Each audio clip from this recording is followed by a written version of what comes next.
je vais te laisser la parole. Messieurs, je vous laisse couper vos micros si jamais. Et on se retrouve après ta conf. Je te laisse la parole et on se retrouve donc pour une séance de questions-réponses comme d'habitude, comme on l'a fait avec Charles. À toi, Clément, pour ta conf. Yes, nickel. Alors, donc, comme je vous ai dit, ma connexion les moyens, il y aura peut-être des latences sur les changements de diapo, mais c'est parti, c'est pas du tout parti. Boum, c'est parti. Alors, moi, j'ai eu un changement de diapo, ça n'a pas encore changé sur Discord. Vous l'avez vu changer la diapo ou pas encore? Yes, nickel. Donc, en gros, ce qu'il vous faut en Écosse, l'idéal, c'est un van et de la bière locale. Euh, J'espère que c'est bien ce que vous voyez, donc un van et de la bière locale. Je vous explique rapidement. Moi, j'y étais déjà allé quelques fois. Le choix qu'on a fait, c'était de prendre un van pour faire de l'itinérance, parce qu'il faut savoir que donc nous, on est allé fin juin en Écosse et qui fait quand même possiblement un temps de merde. Tout très beau, mais il fait jamais mauvais partout, et donc ça donne vachement de mobilité. L'autre truc que j'ai remarqué là, il s'est passé à peu près 15-17 ans entre les deux fois où je suis allé en Écosse et deux dernières fois. Il y a plus de monde qu'avant, mais les gens se lèvent pas forcément tôt. Alors, il faut savoir qu'en juin, il fait quasiment jour toute la journée. Le nord-nord de l'Écosse, on est quasiment sur de la journée continue en été et de la nuit continue en hiver. Donc, on peut commencer ses journées très tôt. Et si vous arrivez sur les sites touristiques, vous montrerez des photos, ben, vous pouvez faire des randos avec personne, être seul. Donc voilà, le van c'était cool. Au début, on devait pas avoir celui-là, mais celui qu'on devait avoir est tombé en panne et donc on en a eu un neuf et c'était génial. Un autre petit truc, en Écosse et partout, il y a des tourbières, il y a soit des moustiques, soit des midges, c'est des petits trucs qui piquent. Vous pourrez voir en Alaska, mais je suis jamais allé en Alaska, mais par contre je le sais, et en Écosse, des gens qui se baladent avec des tenues d'apiculteurs en été, parce que sinon ils se font défoncer. Il y a des gens qui abandonnent leurs vacances à cause de ça, mais nous en van ça le fait bien. Euh, voilà. Un truc que je fais avant de partir en vacances un peu tout le temps, et ça c'est un peu mon truc, c'est que j'aime bien regarder des bouquins de flore et de faune, mais là ça nous concerne moins, un peu les bêtes à voir sur place, les animaux. Et je fais la carto de mon trajet pour perdre un peu moins de temps, essayer d'avoir vu des points d'intérêt un peu à l'avance. Voilà, et puis m'être renseigné justement sur les heures où se présenter sur les sites ou quand c'est bien. Je trouve que bah, ça permet de pas se retrouver avec tout le monde et de voir des trucs un peu cool et parfois un peu insolites. Et donc là, je vais essayer de vous montrer des sites un peu insolites. Il y a des trucs pas trop connus. Et bim! Ça y est, je me souviens plus du nom de ce truc déjà. Je vais regarder sur mon autre page que j'ai ouverte sur mon ordinateur. Donc là, nous, on est arrivé en Écosse, on a pris la voiture direct et on est allé dormir. Je vais essayer de vous mettre. Est-ce que là, vous voyez Maps? Yes. Et ben, vous voyez pas Maps. Il faudrait que je vous montre une autre page. Partage ton écran. Changer de fenêtre. Enan, Glenfinnan, Coryphy, Lock End. Yes, partagé. Ok, je vais peut-être pas faire ça 50 fois. En gros, nous, très rapidement, en fait, on a pris une caisse à Édimbourg, là, donc le van. C'est petit l'Écosse, hein. Ça paraît grand sur la carte, mais en fait, c'est très petit. Et on a roulé, bon là, ça nous intéressait un peu moins. On n'a pas fait trop de touristique et trop de châteaux ici. On s'est arrêté un peu en route. Pouf, et on a roulé dans là, c'est déjà le sud des Highlands. C'est la partie où on voit que c'est montagneux. Et globalement, si c'est marron, c'est parce que c'est tourbeux, hein. Et on est allé se poser au bord d'un loch. C'était assez fun parce qu'en fait, on s'est calé les photos qu'on voyait tout à l'heure, coucher de soleil. Il y avait des mecs qui jouaient de la cornemuse à côté. Et très vite, on est parti en rando. Hop là, pouf, pouf, pouf, on a suivi le chemin là. Donc voilà, nous, clairement, on a dormi là au bord du lac. Et en fait, on a suivi les chemins qui montaient au Ben Vorlich. Alors, c'est un sommet qu'on n'a pas pu faire. C'est une rando, c'est une balade parce qu'on a eu un temps apocalyptique.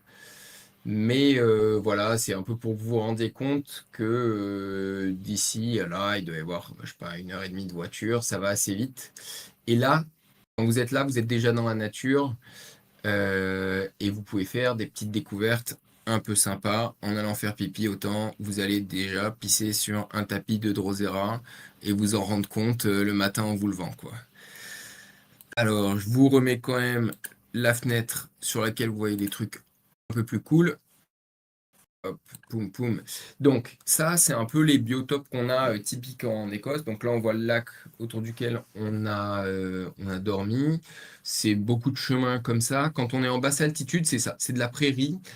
Soit de la prairie de fougères, là, comme on voit sur la droite, sous laquelle, en fait, à part si vous êtes fan de fougères, ben, vous verrez rien, parce que c'est un tapis, c'est complètement opaque. Et par contre, on voit très très bien sur le bord gauche du chemin que c'est beaucoup plus éclairci. On voit un fossé, et en fait, en bas de l'écran, là, on voit une couleur beaucoup plus claire, ça c'est de la sphaigne. Et c'est tous les fossés comme ça, en gros, sont remplis de plantes carnivores. Globalement, l'Écosse, c'est un ancien massif volcanique. Il n'y a pas de calcaire du tout.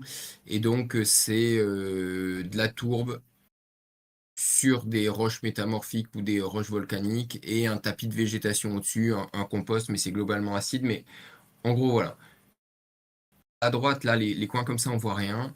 Côté gauche, c'est vraiment des coins très typiques. C'est de la pente et des ruisseaux. Et c'est là-dedans qu'on va trouver un peu nos plantes.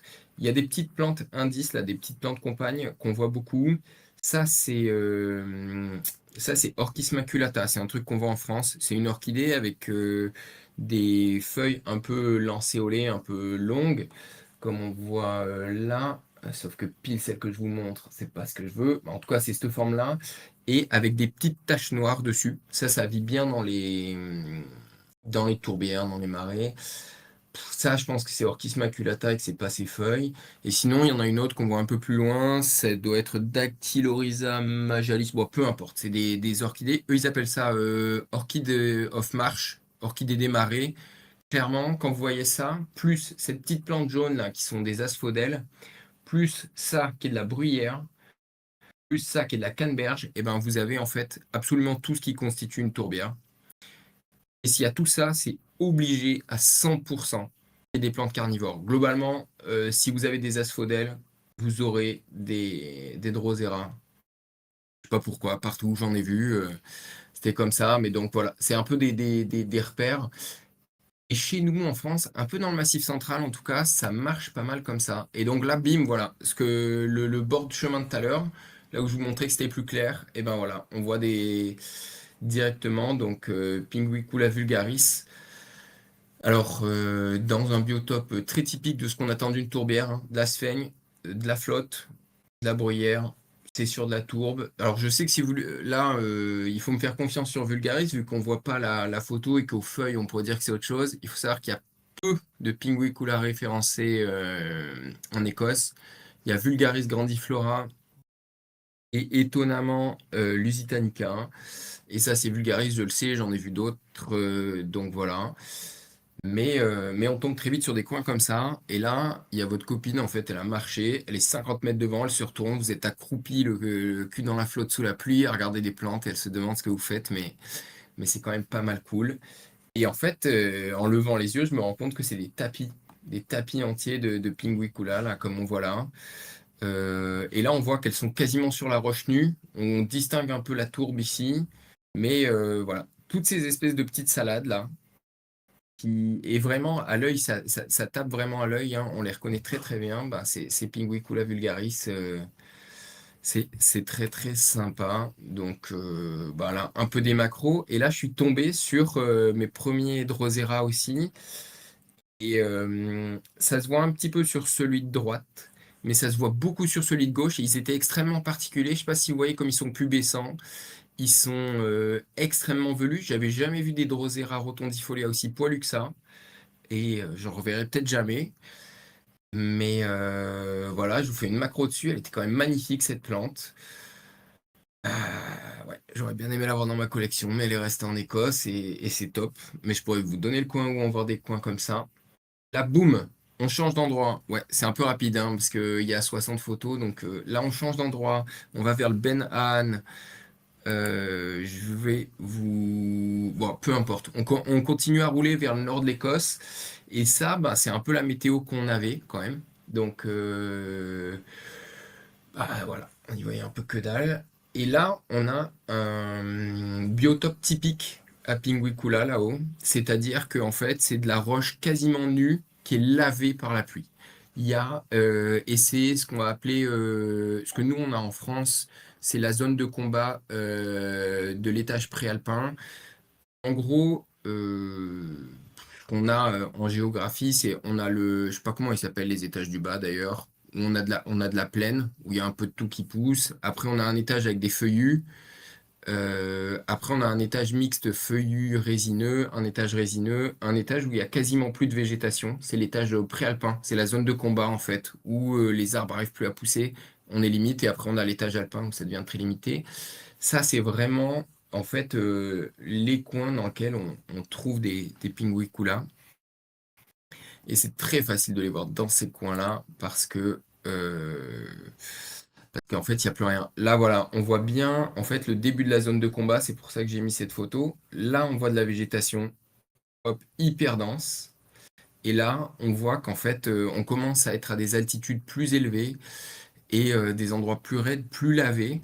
Et donc, il y a plus le couvert d'arbres. Et c'est quand même des niches écologiques extrêmement exigeantes dans lesquelles il faut avoir un avantage comparatif en fait par rapport aux autres plantes parce qu'il y a un combat pour la lumière, il y a un combat pour l'alimentation, il y a un combat pour tout. Et ben, les plantes carnivores, elles ont cette capacité de dériver de l'azote de leur proie et ça leur donne un vrai avantage pour survivre dans ces endroits-là. Alors on verra que tout ce que je vous ai raconté maintenant, c'est à peu près enfin, c'est pas faux, mais il y a des exceptions et j'ai été surpris à plein de reprises. Mais ça, c'est un peu la pédagogie de début de présentation. Et là, on se retrouve avec des trucs en fait super jolis. Là, ce petit tas de pinguicula qui pousse sous de la bruyère qu'on a ici. Une belle pinguicula en fleurs. Là à droite, toujours vulgaris, qui pousse carrément sur de la mousse. Alors les gens qui pensent que la mousse va tuer leurs plantes carnivores et que leur substrat va devenir trop dense, c'est juste parce que c'est en culture, hein. Parce que là, dans la nature, la tourbe, elle est compactée, ouais, et elle est envahie de mousse.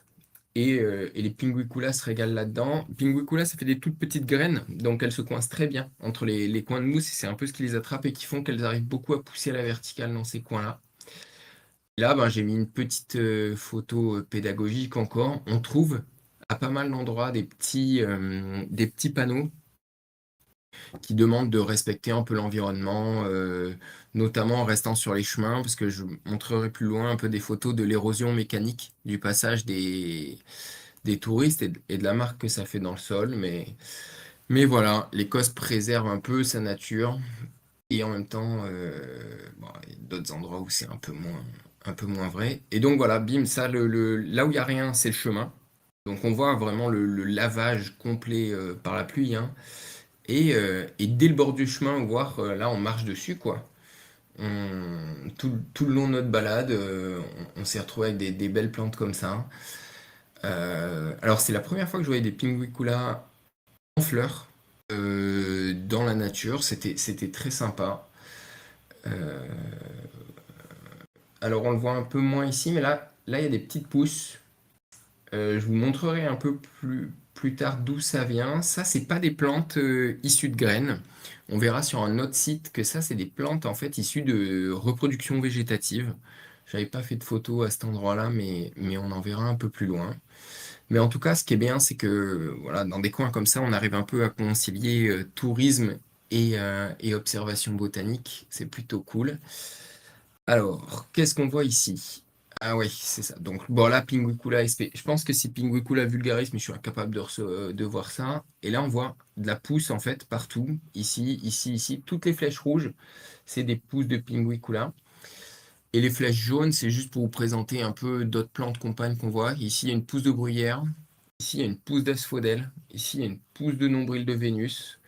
Donc, voilà, c'est des substrats très mixtes. Ici, on voit quand même une tourbe complètement saturée en mousse, une mousse très noire, très sale, hein. Donc, ben, c'est ce que disait Laurent tout à l'heure, hein. Pinguicula, j'ai l'impression que ouais, on y met de l'eau du robinet, on y met du pétrole, on y met ça pousse partout. C'est une plante qui est increvable et qui pousse, on le verra plus loin, dans des endroits où quasiment plus rien ne pousse, hein. C'est vraiment un truc qui est hyper polyvalent en niche écologique. Moi, je me suis régalé à les observer. Tac. Ouais, mes changements de site sont un peu abrupts. Donc là, je crois que c'est le lendemain ou c'est le jour d'après. Cette photo, c'est pour vous montrer qu'en fait, là, je suis au niveau de la mer. On est vraiment au niveau zéro. Ici, on est dans des eaux saumâtres, hein. C'est de l'eau douce qui se mélange à l'eau salée. Et donc là, on se dit que la photo elle est à altitude zéro.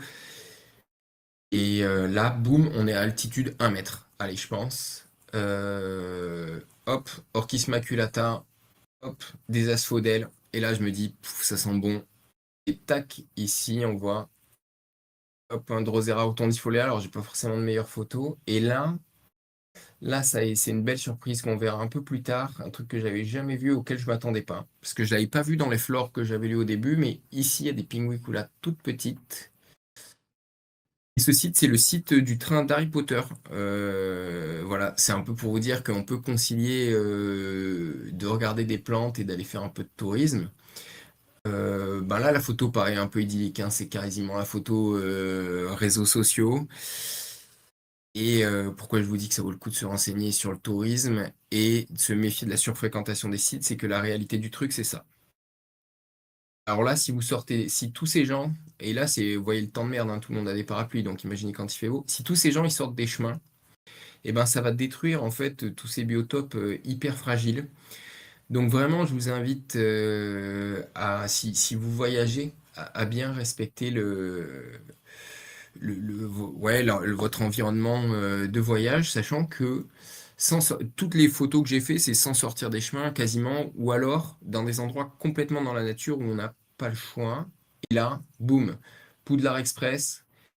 Et vous voyez cette Pinguicula qui est magnifique. On va la voir en gros plan juste après. C'est pas du tout Pinguicula vulgaris qu'on a vu tout à l'heure. C'est Pinguicula lusitanica. Alors moi je croyais que c'était endémique du Portugal. Pas du tout. C'est pas mal répandu sur la façade atlantique de l'Europe. On la voit là avec ses feuilles très creusées, ses veines très noires, ses petites fleurs blanches là. Tac tac tac. Ça j'étais vraiment trop content de voir ça. Je trouve que c'est une très belle plante. Ce dont on ne se rend pas très compte, c'est de l'échelle. C'est vraiment petit. C'est vraiment beaucoup plus petit que Pinguicula vulgaris. Et ça, c'est un peu par hasard que je suis tombé dessus. En fait, je cherchais, hein. Une fois que j'ai vu les plantes compagnes, j'ai mis le nez dedans. Et on voit qu'il y en a même un peu là derrière. Mais ouais, c'est une plante que j'ai pas en collection et que je pense que je vais essayer d'obtenir parce que celle que j'ai vue in situ, elle, c'était magnifique avec ce beau veinage noir à l'intérieur et très pâle. Ça m'a beaucoup plu. Tac, tac, tac, on va encore changer de site. Boum.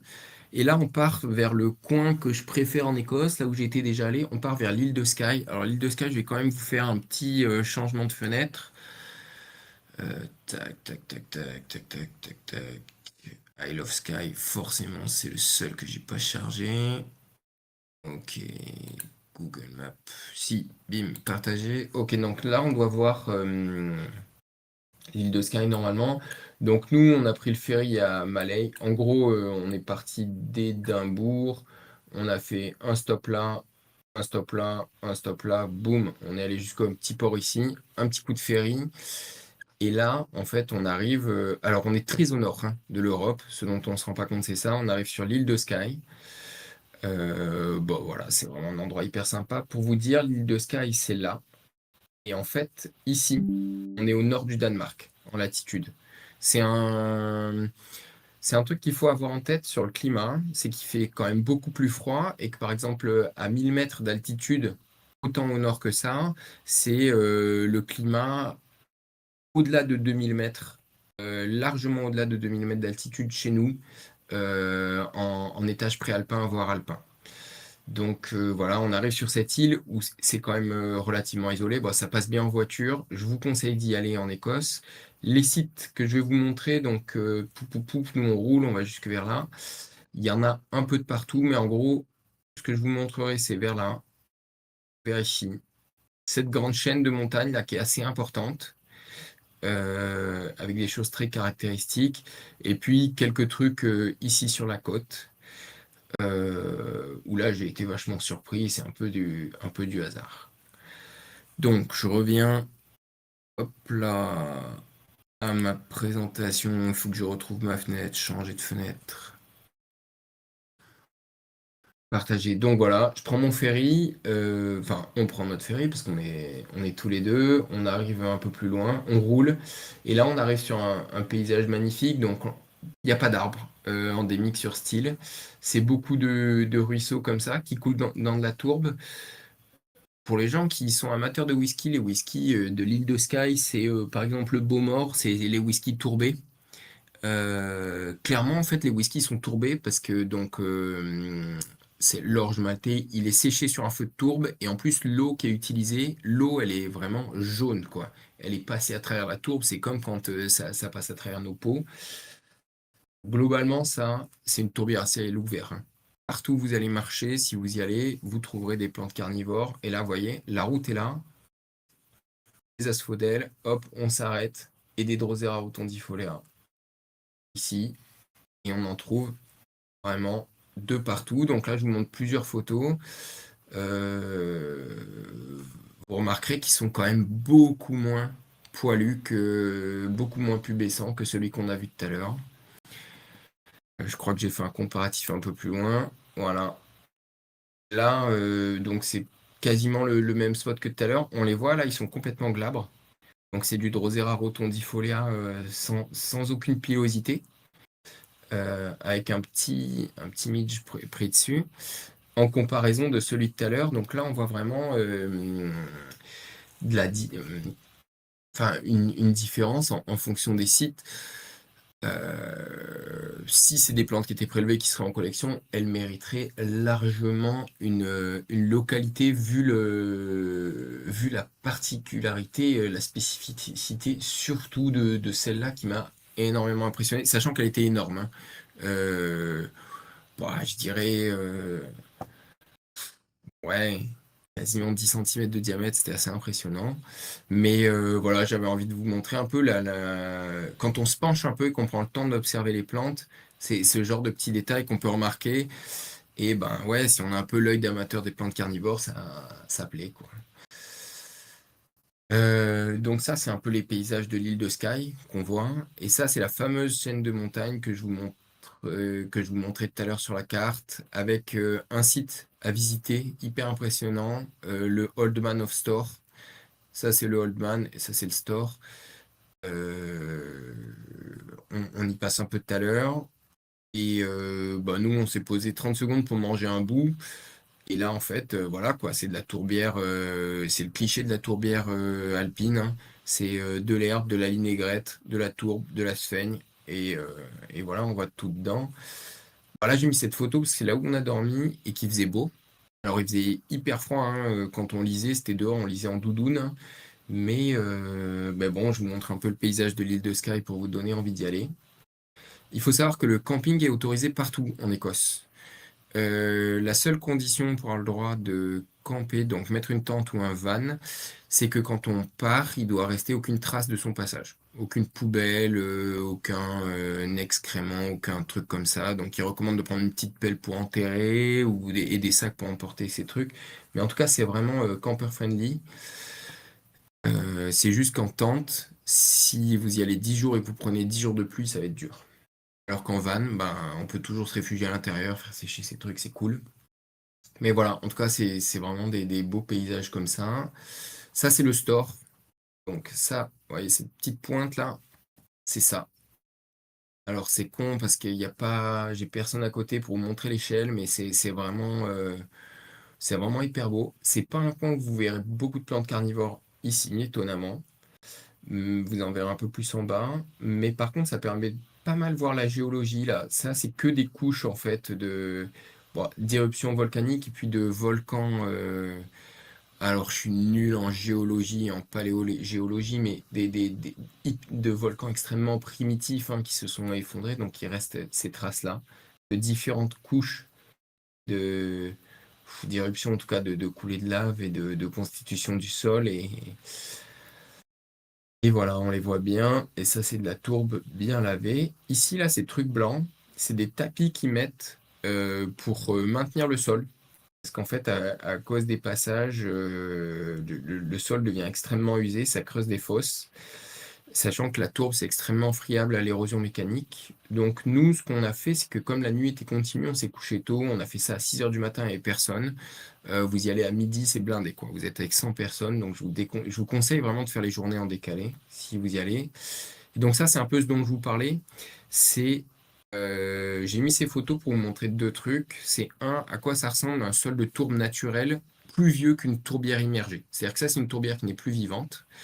Donc là, vous avez les roches métamorphiques donc, ou les roches primitives, euh, de la tourbe complètement décomposée. Ici, on voit de la tourbe qui est encore en cours de décomposition, qui a un peu un aspect de tourbe. Et là-dessus, on a une litière, on va dire un compost. C'est de l'herbe, hein. Là, il n'y a pas du tout de seigne. Et en fait, c'est la seule couche qui tient le substrat. C'est-à-dire que sans ça, là au-dessus, tout tombe comme ça, hein. Ça s'érode. Et en fait, ça, c'est un chemin qui a été fait que par l'usure du passage des gens, hein. De toute façon, il n'y a pas une pelle mécanique qui est venue faire une tranchée, quoi. C'est juste que c'est fragile. Et là, sur la photo de droite, on voit que sur l'île de Skye, alors j'ai plus du tout les dates en tête, il y a les panneaux, mais ils ont essayé de faire des plantations d'arbres. Bon, ça c'est du résineux, là, vu la tête, au moment de la révolution industrielle, et tout est crevé sur pied, en fait, hein, parce que c'est une île sur laquelle il n'y a pas de végétation verticale, parce qu'elle est balayée par le vent, parce que le climat est hyper dur, parce qu'il y a les nuits très longues, du froid sous la neige d'hiver, donc tout est mort. Et il reste ces souches là un peu fantomatiques, c'est sympa, mais on voit vraiment qu'en fait, il y a pas de sol, quoi. En gros, il y a la litière, bah, il y a ça de sol.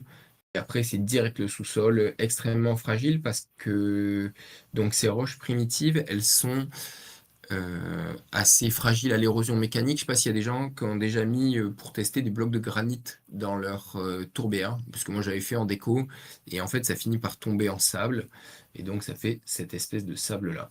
Et ça, c'est une tourbière relativement sèche, dans laquelle il n'y a pas trop d'intérêt pour les plantes carnivores. Boum!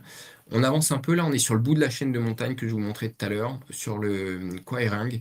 C'est une randonnée magnifique, je vous la conseille. Là, on voit un peu de la bruyère en fait. Ça, c'est un bout de tourbière en fin de vie. Et là, on voit qu'on est repassé à du pâturage. On est toujours sur cette partie métamorphique. Et en fait, la balade passe là-dessous, c'est très très beau. Et après, nous, ce qu'on va faire là, dans cette présentation qu'on a fait en balade, c'est qu'on va passer au-dessus. Et c'est la prairie qui est là au-dessus, qui est hyper intéressante, qui est la zone de combat en fait alpine. Donc, c'est la photo de droite. C'est pour vous dire, hein, là on voit la mer, la photo elle est prise vers, je dirais 400 mètres d'altitude à peu près. Il me semble que c'est ça, hein. Donc ça monte très vite. Donc nous on se dit 400 mètres d'altitude, c'est vraiment pas haut. 400 mètres d'altitude, quand on est à l'équivalent du nord du Danemark, je peux vous dire que il fait froid, c'est balayé par le vent et c'est déjà de l'étage alpin, donc on voit bien qu'il n'y a pas de végétation. C'est une tourbière vivante. Là on voit qu'il y a un ruisseau. C'est pas un ruisseau de pluie, il y a une source qui émerge vraiment là au sommet. Et donc, en fait, dans ce pâturage qui est immense, et ben voilà, ça c'est là où vous avez Pinguicula vulgaris qui peut vous impressionner. On en voit là devant, là, tac, dans la bruyère. Il y a de la linaigrette. Et c'est vraiment chez nous, comment ça s'appelle, les tourbières alpines, ou en tout cas les zones pauvres. Et les niches écologiques de combat alpines, elles ont vraiment cette tête-là, hein. C'est de la linaigrette, du champ, un peu de tourbière. Ça m'a l'air d'être des lycopodes. Euh, tac, tac, tac, c'est d'autres bryophytes hyper primitifs. Et donc, on voit des pinguiculates partout. Et là, il y a vraiment rien d'autre qui pousse. Et pour s'en sortir, c'est leur avantage comparatif. En fait, c'est la dérivation de nourriture. Pourquoi j'ai mis la photo de droite? C'est pour vous montrer que c'est pas le cliché de la tourbière qu'on a chez nous, hein. Là, pas de sphaigne, il y a pas de, ça pousse dans les herbes, c'est du combat entre les plantes. Mais voilà, on voit la mer en dessous et c'est vraiment sympa à voir. Et on voit que cette prairie, elle est immense. Et donc là, tac, tac, tac, quelques petites photos de Pinguicula qu'on a vues dans des substrats. Alors quand on dit... bon, là c'est des sphènes en décomposition, mais là c'est dans de la mousse, dans un peu de tout. Et quand on vous dit des substrats saturés en eau, c'est que là, elles poussent dans la flotte, hein.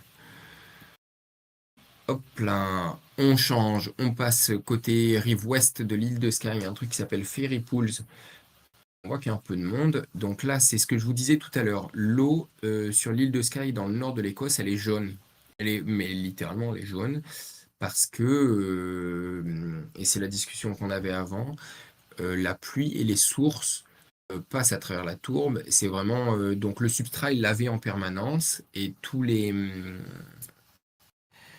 j'ai oublié le nom de ce pigment, mais bon, passe dans l'eau et donc l'eau est vraiment très très jaune et ça c'est vraiment un signe de substrat tourbe, cette couleur de l'eau.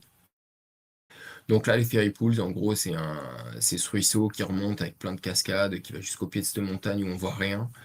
Alors là, on a eu un temps, ça c'est la plus belle météo qu'on a eue sur cette balade. Après, c'était vraiment horrible, quoi. On était trempés jusqu'aux os, mais Orchis maculata, Asphodèle, Northern, je crois que c'est Northern Asphodèle ou un truc comme ça. Bon, c'est un asphodèle, je connais pas son nom. Mais donc ça, c'est des signes qui m'ont un peu attiré l'œil.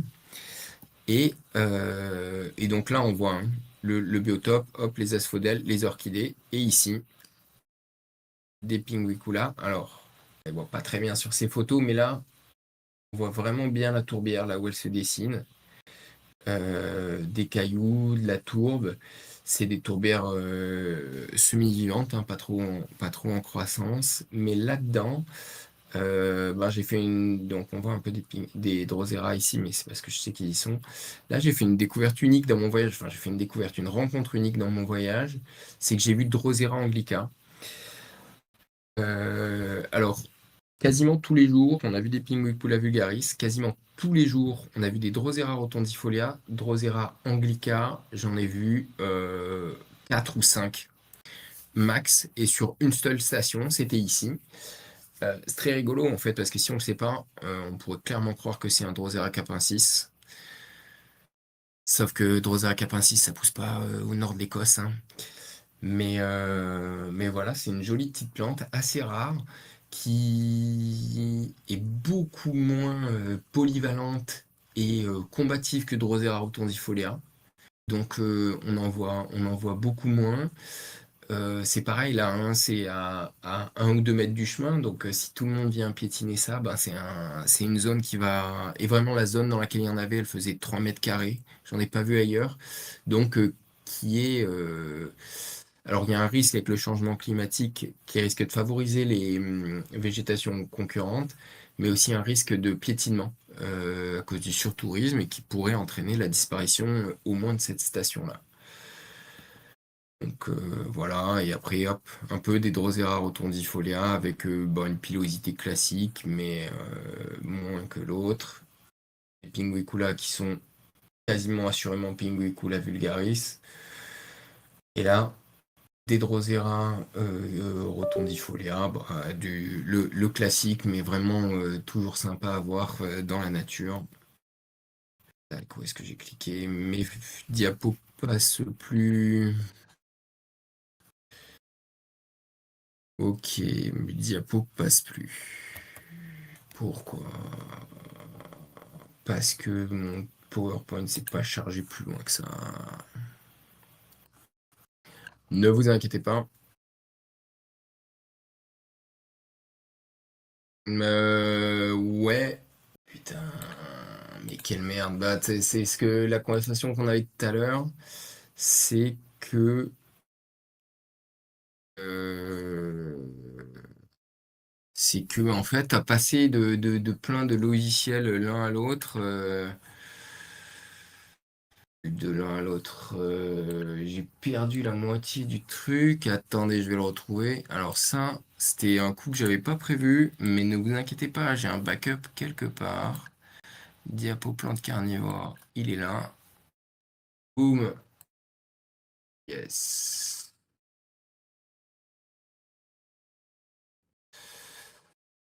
Toujours avoir un backup dans la vie. Ok, c'est parti. Bien joué en tout J'utilise cas. jamais ça. Comment? Bien joué en tout cas. Ouais, On sait putain, pas de c'est backup. le. Non, mais honnêtement, ça puait un peu cette histoire de passer de plein de logiciels et l'un à l'autre. Alors, pour vous repartager là, je vais vous repartager cet écran. Donc, changer de fenêtre. Fenêtre, c'est laquelle que vous allez voir maintenant? C'est celle-là. C'est celle-là. Yes, partager. Hop là. Là, vous devez voir un nouvel écran que vous avez déjà Ouais, vu, je c'est ça. pense. Yes. Et ben, on va avancer. On va scroller, scroller, scroller. Boum. On revient à Et c'est reparti. ça. Et c'est parti. Putain, c'est reparti du début parce que c'est obligé que ça me fasse chier jusqu'au bout. De toute façon.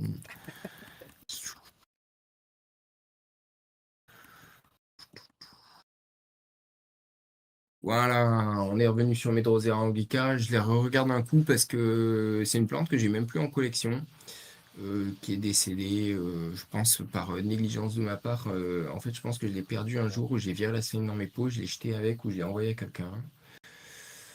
Mais bon, c'est bien fait pour ma gueule. Et donc, poup, voilà, on en était là. Donc, on vient là. Et là, bah, moi, c'est des photos que j'aime bien parce qu'on voit, en fait, Là, on est sur ton plusieurs mode diapo espèces. avec tes diapos à gauche, hein, par contre. Quoi?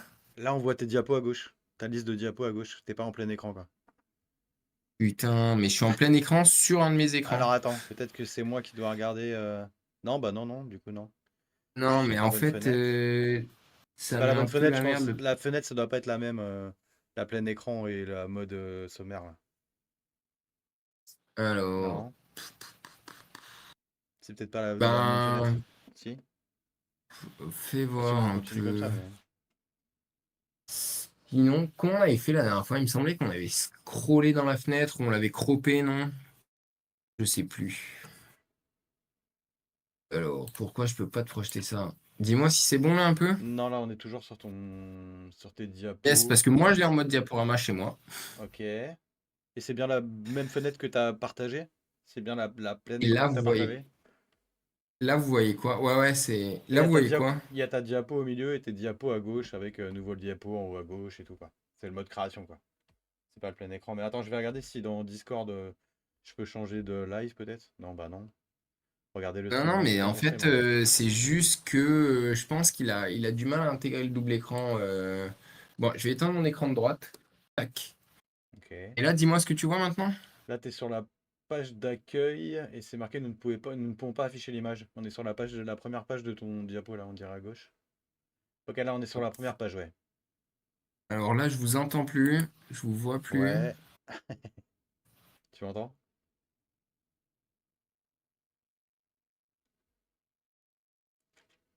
Ok. Vous m'avez encore ou pas là? Alors, moi, je t'entends. Et on est toujours sur son mode diapo, pas le mode diapo à plein écran, Ah, ça quoi. fout la Bon, merde sinon, on continue comme ça, hein, sacrément. c'est pas grave, hein. Mais, sois Est-ce prêt, que. hein. Ok. Ouais. Attends. Ouais, déjà, moi, je vous ai retrouvé, je vous avais perdu Ok. complètement. Et putain, je sais pas quel diaporama c'est. Alors, c'est pas celui-là. Juste 2 secondes, je ferme mes Vas-y, vas-y. fenêtres.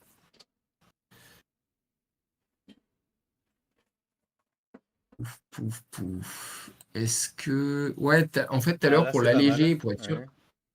Non, t'as changé un truc. pour Non, être d'accord, sûr ok. que ça Vas-y. passe. J'avais mis en PDF, je vais pas vous le remettre en PDF, mais c'est quoi ça a commencé depuis le début?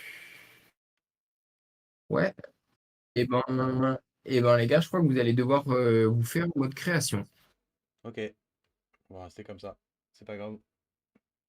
Parce que moi, quand je me le mets en projection, ça le projette pour moi, mais ça vous le met en Ouais. créa. Il y a moyen de la faire, Ouais, Estora? comme ça, ce serait pas mal, ouais. Ouais, c'est Ah, parfait. Ouais, voilà. ouais, ouais, ouais, ouais, très bien. Ce sera parfait comme ça. Fais un petit coup de F11 peut-être pour enlever le. Pour être en plein écran. Tu peux F11 ou F12? Je sais plus. Non, ça marche pas. Bon, bah laisse comme ça. Ouais, non. Non, tant pis. Bon, laisse comme ça, J'ai c'est pas parfait. moyen d'enlever ce panneau là. Moi, Bah j'utilise justement, jamais ouais. ce Ouais. truc.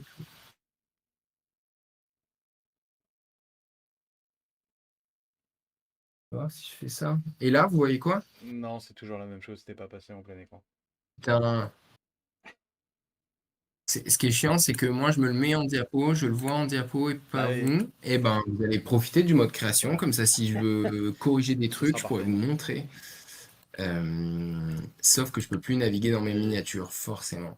En tout cas, voilà. ok. Pourquoi j'aime bien ce genre de photo? Pourquoi j'aime bien ce genre de truc? Parce que on voit plusieurs espèces dans le même biotope. Donc ici, on voit Pinguicula vulgaris. Ici, on voit Drosera anglica. Hop, anglica, Pinguicula vulgaris ici. Pinguicula vulgaris là. Bon, après, il y a de la bruyère. Ça, c'est de la canneberge, je pense. Ça, c'est des asphodèles ici. Ça, c'est sûr. Voilà. Bah, c'était un peu. En tout cas, cette station qui a été la seule où j'ai vu Drosera anglica, c'était un peu un petit kiff pour moi. Et là, je vous emmène donc sur le bord de la mer. Donc là, on est au bord de la mer. On regarde, c'est un petit port. Putain, c'est une route un peu incroyable pour y arriver. Et je sais pas pourquoi j'ai fait qu'une photo, mais en fait, on voit ces prairies là qui se jettent dans la mer. Et ben ça, c'était plein de petites Pinguicula vulgaris comme ça. Donc voilà, c'est une plante donc qui vit largement de 0 à. Ouais, je pense qu'elle est à 2500 mètres d'altitude dans les Alpes, donc ouais, au moins 2000. Donc voilà, et dans des eaux, là, ici, Pinguicula vulgaris, bon, il y a la pluie, ok, mais par contre, c'est les vagues, les embruns, le vent, quoi. L'herbe, par curiosité, là, on peut goûter les brins d'herbe, c'est salé, elle résiste elle résiste à tout. Et d'ailleurs, on voit qu'il y a quand même pas beaucoup de végétation, hein, à part cette espèce d'herbe de bord de mer qui se tient là. Et elle arrive en fait à se maintenir dans ce milieu, malgré la très très forte salinité de l'atmosphère et en surface du substrat. Donc, pour moi, c'est une plante qui a emporté un peu toute mon admiration. Voilà. Donc là, je vous emmène. On arrive dans la vallée de Glencoe. On est parti de l'île de Skye. On est revenu au milieu de l'Écosse. Bon, Glencoe, c'est un peu un passage obligé parce que c'est un glen. Donc, glen, rivière, ben, montagne. Pour la toponymie d'Écosse. Et donc, Glencoe, en gros, le Glencoe, il passe au milieu de l'Écosse. Et si on va du sud au nord, si on va vers les Highlands, on y passe toujours. Et là, on a ici The Sisters. Et hop, là-bas au fond, c'est une balade qui s'appelle Hidden Valley. C'est vraiment magnifique. Et là, on arrive sur de la tourbière hyper conventionnelle. À quoi sert la photo de droite? Juste à vous montrer comme les sphènes, en fait, quand elles poussent dans des habitats forestiers ombragés, elles sont vachement longues et étiolées. Très, très étirées. C'est pas du tout les sphènes denses qu'on verra au soleil. Donc là, on se lance sous le beau temps, enfin sous le beau temps écossais, hein, donc dans cette balade. Et, voilà, je vous montre un peu cette tourbière qui est vraiment incroyable. C'est une beauté rare et un truc très atypique par rapport à ce qu'on a en France. Donc si vous avez l'occasion d'y aller, bah, je vous invite à y aller. Et là, partout, ben, c'est plein de petites Pinguicula vulgaris. Alors, ce qui est très rigolo, c'est qu'elles sont vraiment enfoncées dans la végétation. Elles poussent au milieu des autres. C'est incroyable qu'elles s'en sortent, en fait, là au fond. Nous, en culture de plantes carnivores, on table beaucoup sur leur accès à la lumière. Je pense que Pinguicula vulgaris, ça se tente en intérieur, hein. Sur un rebord de fenêtre, ça doit le faire, hein, parce que là, il y en a, je vous montrerai des photos où elles sont à l'ombre. Là, elles sont au fond de l'herbe, de la végétation. Elles poussent au bord de la mer, dans l'eau salée. Elles poussent sur les cailloux. Voilà, c'est une plante, en fait, vulgariste, de vulgaire, de habituel, de classique, mais qui mérite toute notre admiration. Donc on continue un peu cette balade et là c'est un tapis, un vrai tapis de Drosera rotundifolia quoi. Il y en avait des quantités, c'était fou quoi. Là c'est le bord du chemin, hein, littéralement. Donc voilà, pied sur le chemin, on voit ça. C'est impressionnant des tapis comme ça. Ça fait plaisir à voir. On les voit beaucoup en tourbière artificielle, on les voit moins dans la nature. Donc voilà, je me suis régalé. Ici, on distingue bien les feuilles de Orchis maculata ou de, bah, d'ailleurs les autres en fait. Quasiment toutes les orchidées qui poussent dans les marais ont ces taches noires sur les feuilles. Toujours les mêmes petits asphodèles. Des sphènes marron là. Hop, on verra des sphènes rouges un peu plus loin, je pense des sphènes noires, mais en tout cas, cette très belle tourbière que je vous montrais avant, elle est vraiment remplie et de Pinguicula et de Drosera, et c'est vraiment un coin magnifique. Tac, là on remonte dans Hidden Valley. Alors, Hidden Valley, c'est sur la photo de droite. En fait, je vais revenir sur les photos d'avant. En gros, on monte dans ce truc, bah, c'est pas celui-là, mais quand on monte de ruisseau, il est de l'autre côté, mais on monte un ruisseau, on passe une zone de forêt, on passe un col, et en fait, derrière ce col là, voilà, on monte dans ce genre de truc, et d'un coup, on arrive au-dessus d'une vallée qui est complètement cachée, perdue là derrière. C'est super beau. Et alors, l'intérêt de cette photo, c'est pas spécialement qu'on voit que ma copine est hyper patiente, mais c'est ces falaises qu'on voit sur la droite là, avec des cascades, ou alors ces bancs de rochers qu'on voit ici, là, un peu partout. Parce que, en fait, c'est la niche écologique de. C'est pas la niche, c'est une niche écologique de Pinguicula vulgaris. C'est la roche nue, complètement détrempée. Et là, il n'y a personne d'autre qu'elle qui pousse. Alors, sur cette photo, forcément, ça se voit pas. Donc, c'est pour ça que c'est agrandi ici. Et bien, vous voyez ces petites taches vertes là, en plein milieu des rochers. Et bien ça, c'est Pinguicula vulgaris. Alors là, vous le voyez moins sur la photo, mais dans l'ombre, ici et là-dessous, il y en avait. Donc là, vraiment, celle-là, elle pousse quasiment dans le noir, quoi. Et là, ici, on les voit beaucoup mieux. Pareil, sur la roche nue. Euh, c'est vraiment sur ces espèces de falaises là qu'on avait au-dessus. Euh, Ça m'a un peu. Là, vraiment, c'est pareil, ça m'a un peu scotché. Je me suis dit, waouh, elle survit là-dedans, quoi. Et là, pareil, à la verticale, en bord de chemin, dès qu'il y a un peu de mousse pour rattraper les graines, dès qu'elles ont un endroit où se poser, une anfractuosité dans le rocher, ben voilà, on a de partout en bord de chemin comme ça. C'est un peu sympa. Hop, là, on avance, donc bon, toujours de la pinguicula à tour de bras. Là, on en voit une, clairement. La graine a dû rester collée dans la vase, je pense, parce que là, c'est littéralement de la vase, hein. Il doit y avoir maximum 1 millimètre de substrat sur de la roche nue qui est détrempée. Et voilà. Et là, on voit qu'il y a vraiment quasiment qu'elle qui pousse, quoi. Et ce que je vous disais tout à l'heure sur les petites pousses, là, c'est ce que j'ai entouré en rouge. En gros, on a des pinguicula au-dessus. Et on voit qu'elles ont perdu des pétales, elles ont perdu des feuilles. Tac, tac, tac. Et en gros, ces feuilles-là de Pinguicula qui sont éclatées, elles se retrouvent un peu emportées par le courant du ruisseau et elles vont se coincer. Bon, celle-là, peut-être qu'elle ira pas plus loin. Bah, elles finissent par se coincer dans la végétation ou justement dans des anfractuosités de rochers ou des trucs comme ça. Et elles font de la représentation, de la reproduction végétative comme quand nous, on fait nos boutures de Pinguicula à la maison en tirant une feuille et en la mettant dans l'eau ou un truc comme ça. Et d'ailleurs, là, on en voit une là, qui avait commencé à pousser.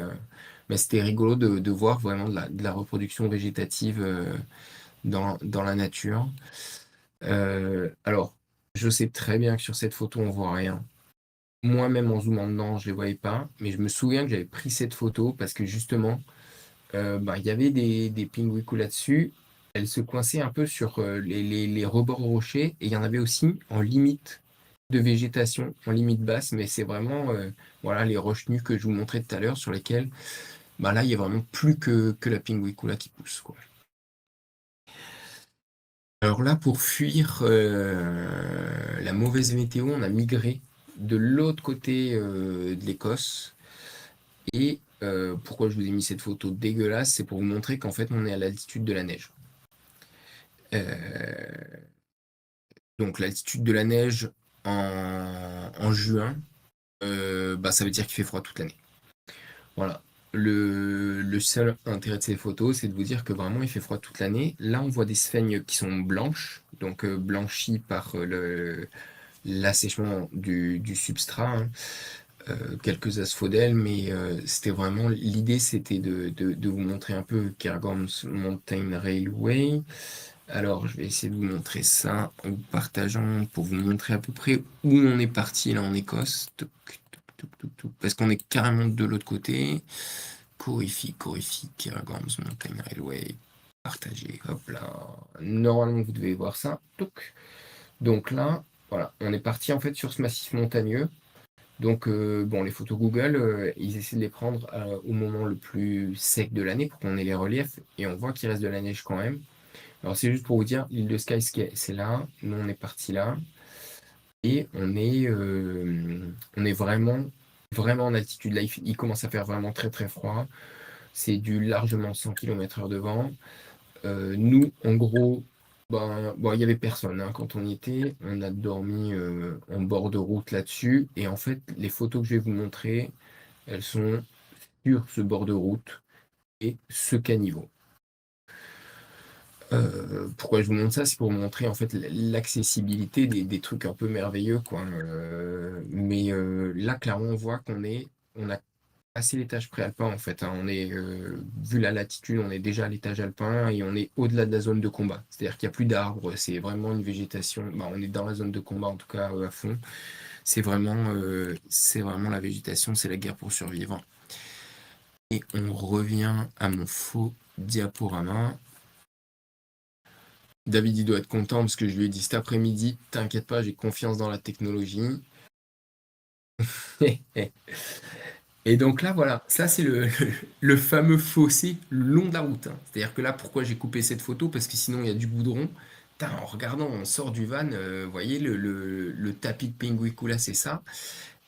Globalement, même en France, dans la nature, c'est hyper facile à voir parce que ben, il y a que la Pinguicula quasiment, qui a cette couleur verte, jaune, brillante. Et vous avez vu la quantité qu'il y en a, quoi. C'est hallucinant. Alors, la photo de droite, moi, elle me plaît bien parce qu'elle est pleine de couleurs. Là, on voit des sphènes marron. C'est pas des sphènes sales, hein. C'est littéralement des sphènes marron. Et ça se voit pas trop bien, mais je dois pouvoir. Et l'avantage d'avoir ça, c'est que je peux zoomer. Et là, en fait, on voit un phénotype de Pinguicula avec le bout des feuilles violettes. Alors, c'est pas de la feuille en décomposition, clairement. Beaucoup de Pinguicula dans ce coin-là avaient ce beau violet en bout de feuille. Alors, j'ai vu des fleurs, j'ai vu que des fleurs de Pinguicula vulgaris. De toute façon, je m'expliquerai pas pourquoi ça pourrait en être une autre ici.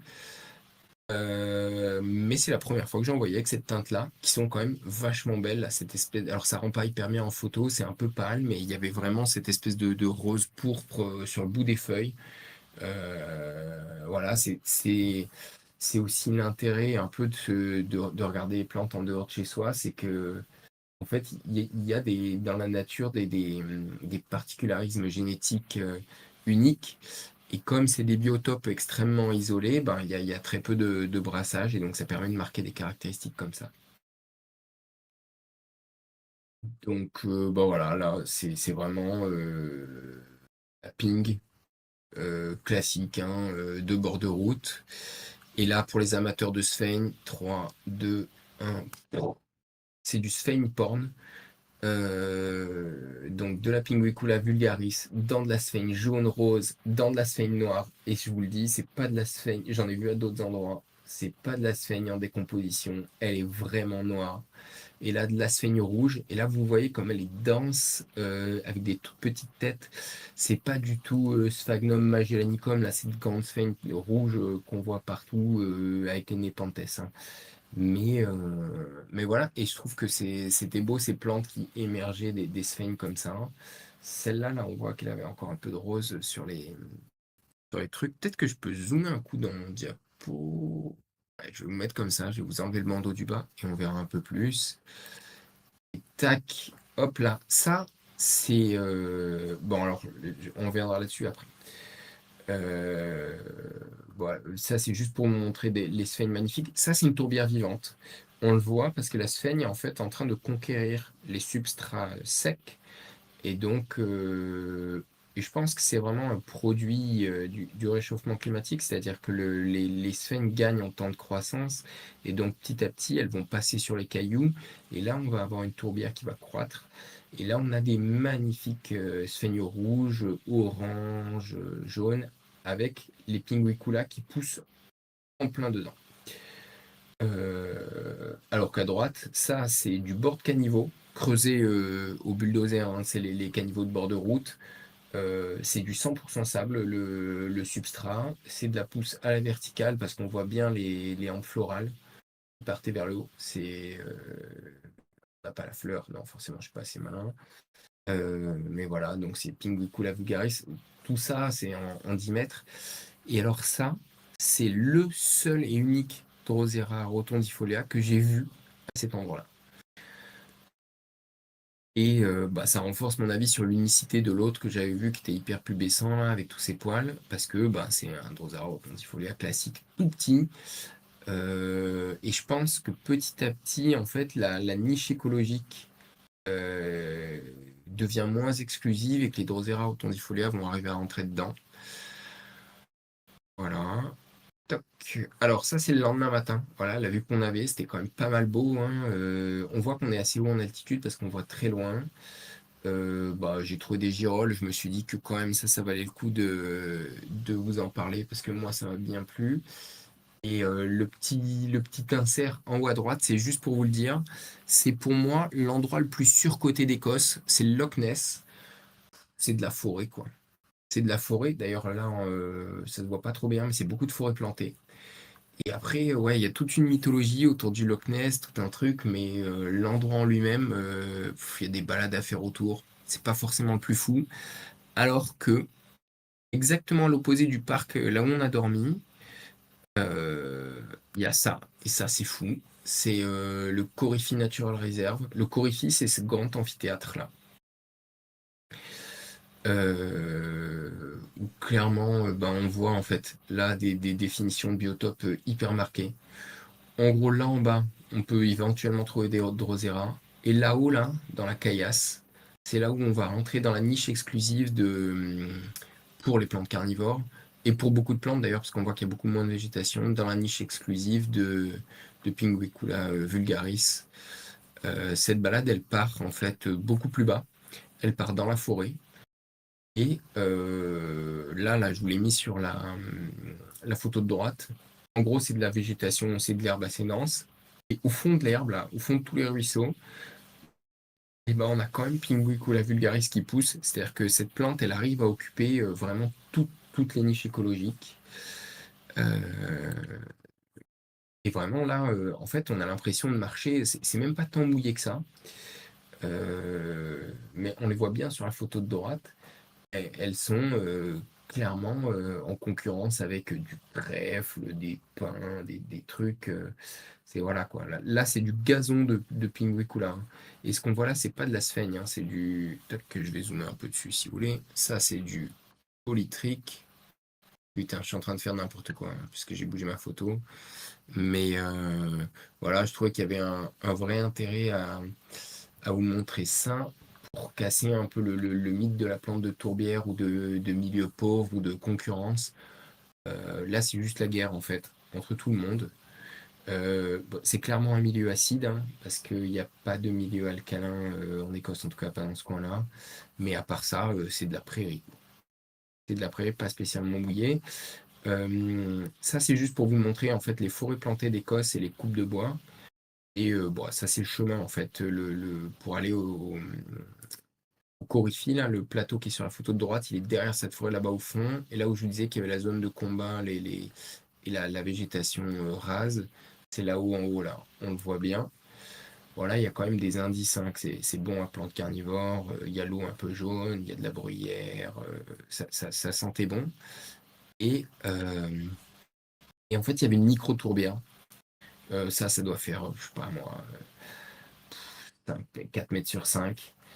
Et dans cette tourbière, il y avait des Drosera rotondifolia qui étaient magnifiques, d'un rouge profond, hyper vibrant. Euh, C'était des plantes, voilà. Là, on les voit, c'est un rouge pourpre violet, extrêmement foncé. toutes les Pinguicula, tous les Drosera rotondifolia à cet endroit-là avaient cette particularité d'être complètement glabre, pas de poils, et d'un rouge hyper foncé. Moi, j'ai deux théories. Soit c'est parce que localement, c'est les plantes rouges qui ont mieux survécu, parce que je pense que ça permet de mieux capter le rayonnement solaire. Soit c'est le chaud-froid et en fait la dureté du climat qui fait qu'elles synthétisent mieux l'anthocyanine. Et comme on a eu une discussion sur la sphaigne tout à l'heure, je vous montre ici des sphènes rouges. Donc ça existe, mais c'est pas du tout celles qu'on voit avec les Nepenthes. Vous voyez qu'elles sont extrêmement denses, des petites têtes très dures, et c'est un rouge très foncé. Tac, tac, tac, j'ai avancé un peu là, comme ça, voilà, je vous les remontre, hein. Elles sont rouges. Alors, je vous ai dit qu'il n'y en avait que des rouges, forcément. Il faut que je vous mette une photo d'une verte. Donc, elles étaient surtout rouges, mais, mais il y avait un peu de tout. Et ce qui est sympa, c'est de vous montrer ça. C'est que ça poussait sur allez, 4 mètres carrés, quoi. Et là, c'est du tapis hein, de Drosera. C'est-à-dire que tout ce qui n'est pas rouge foncé, mais qui est rouge, on va essayer de zoomer un peu dedans. Voilà, c'est des Drosera, pam, pam, pam, pam, pam, partout, sur ce tapis sphaigne. Mais il y en avait que là. Il y en avait que là. Donc c'est dire comme la niche écologique est exclusive. Et là, on monte. Alors, on va finir vers un peu plus ou vers 1000 mètres d'altitude, donc ça monte bien. C'est très rigolo. C'est un long escalier qui nous amène à une prairie comme ça. Euh, on va commencer à rencontrer en fait les premières plantes carnivores dans cette zone de cailloux avant d'arriver là-haut. Là, hop là, c'est pareil, c'est Pinguicula vulgaris, elles étaient très belles, il y en avait de partout, elles étaient très bien formées, c'était des plantes très sympas à voir. On voit que c'est vraiment mélangé, hein. C'est dans la prairie. Sur cette photo, on voit qu'il y a quand même une certaine épaisseur de tourbe, hein. Mais de toute façon, c'est une plante qui s'en fout. C'est une plante qui pousse à la verticale, c'est une plante qui pousse dans l'herbe. Voilà, mais c'est vraiment génial à voir. Et là, alors, cette photo, elle a pour intérêt de vous montrer en gros d'où on part. On part de là-bas derrière. Ça, c'est la forêt dans laquelle on avait les premières pings qui étaient dans l'herbe. Hop, là, on traverse ce bois. Ici, là, on a la petite tourbière, là, c'est ce petit étang. Et après, hop, il faut remonter jusqu'ici pour retrouver en fait cette niche écologique particulière dans laquelle les plantes carnivores ont un avantage concurrentiel.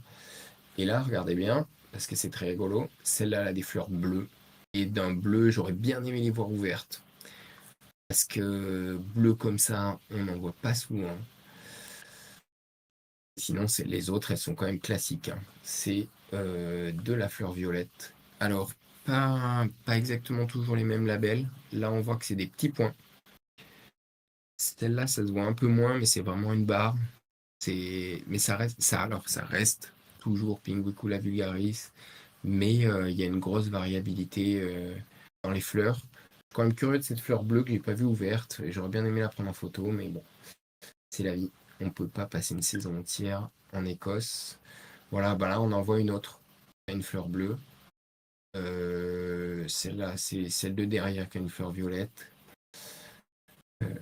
Voilà. Et donc là, on en voit, il y a un peu de sphaigne. Et ça pousse, alors étonnamment, plein soleil, mais vous voyez, dans ces fonds de caniveau, à l'ombre, là, avec cette végétation plus dense, plus grasse, et ben on voit quand même là, des petites fleurs violettes. Et ces petites fleurs violettes, dessous, on voit la grassette, en fait, on voit la rosette de Pinguicula. Donc ça poussait très bien dans cet environnement. Et hop, là, on en voit des petites ici. On voit que ça occupe vraiment la totalité de la niche écologique. Donc là, tac, on change, on repart vers le sud, un peu plus le sud de l'Écosse, et on va en bord de mer. On démarre en bord de mer à The Cobbler. Alors, je vais vous refaire un dernier petit tour opérateur, changer de fenêtre. Lock me The Cobbler. Tac. Partager The Cobbler. Ouais, donc c'est clairement pas ce que je voulais faire. Alors là, ouais, non, non, vous le voyez, le cobbler, il doit être un peu au-dessus de Glasgow. Le cobbler, voilà. Donc, pour vous dire, hein, la balade, quand je vous dis que ça part en bord de mer, c'est qu'on garde la voiture ici et on finit là-haut. Il y a un vrai avantage à vous mettre ça, c'est que vous voyez la zone de forêt, en fait, qu'on va traverser. Puis, et là, on voit vraiment bien la définition de l'étage alpin. C'est-à-dire que voilà, la zone de forêt, la zone de combat, l'étage alpin où il n'y a plus que de la caillasse. Ouais, et ça part de là. Moi, je trouve qu'il y a un intérêt à se dire qu'on part du bord de la mer et qu'on arrive au sommet d'une montagne et qu'on voit un peu la même plante, mais de manière différente tout le long. Et donc ça, c'est vraiment pas loin d'Édimbourg, pas loin de Glasgow, si vous voulez y aller. Et c'est une très très belle balade. Euh, pour laquelle, alors il faut se dire qu'on n'a choisi aucune de nos destinations pour voir des plantes carnivores. En fait, on en a vu parce qu'il y en a partout, parce qu'on savait où regarder, mais c'était vraiment pour faire des vacances. Donc là, c'est la partie de forêt que je vous montrais. Et puis après, donc on a 7 étages de prairies et ça finit en haut dans les cailloux.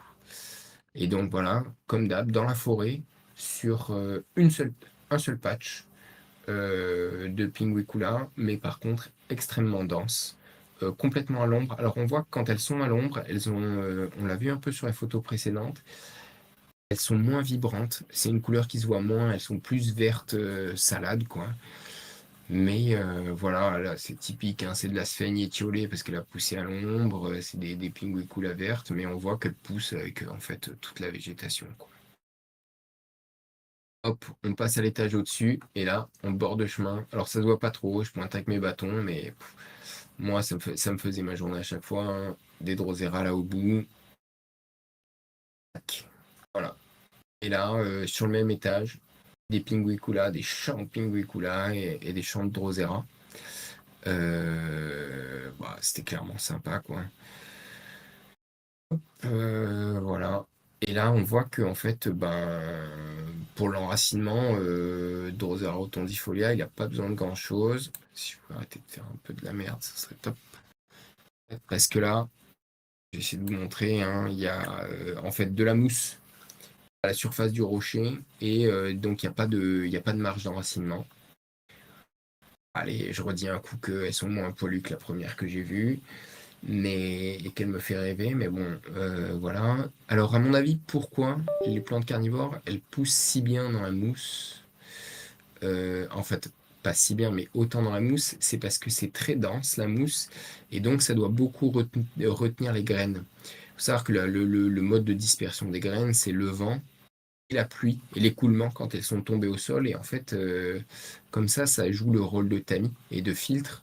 Souvent, il y a une forte densité de plantes carnivores et de plantes à fleurs d'ailleurs, parce que ça, c'est des asphodèles, dans ces zones de mousse très denses. Et à mon avis, c'est parce que ça retient les graines. Tac. Donc voilà, on voit bien sur la droite de la photo que c'est, par contre, vraiment Drosera n'aime pas l'ombre. C'est-à-dire que là, on voit la bande de Drosera, elle est au soleil, elle est sur la roche nue, mais elle est là où il y a de l'exposition. Et là, bah, toujours un peu sympa, quoi. Du Drosera et de la Pinguicula qui poussent au même endroit.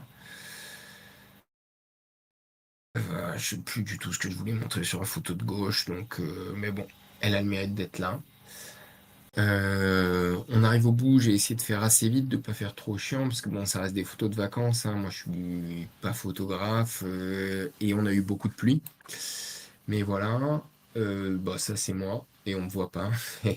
Non, ça c'est pour vous montrer le haut du cobbler, la météo qu'il faisait. Et ça, c'était juste un truc. En fait, au début, j'étais parti dans un délire pour vous montrer d'autres curiosités botaniques. Mais c'est pas parce qu'on aime les plantes carnivores qu'il faut pas se laisser émerveiller par d'autres choses. Et ben ça, en fait, cet arbre, c'était une dinguerie, quoi. C'est un bonsaï, c'est un bonsaï dans la nature, c'est un truc immense. Vous voyez, il a la moitié de ses racines qui touchent pas l'eau, quoi. Et donc, ben ça, c'était un peu mon petit acte militant de vous dire de s'émerveiller devant, devant tout.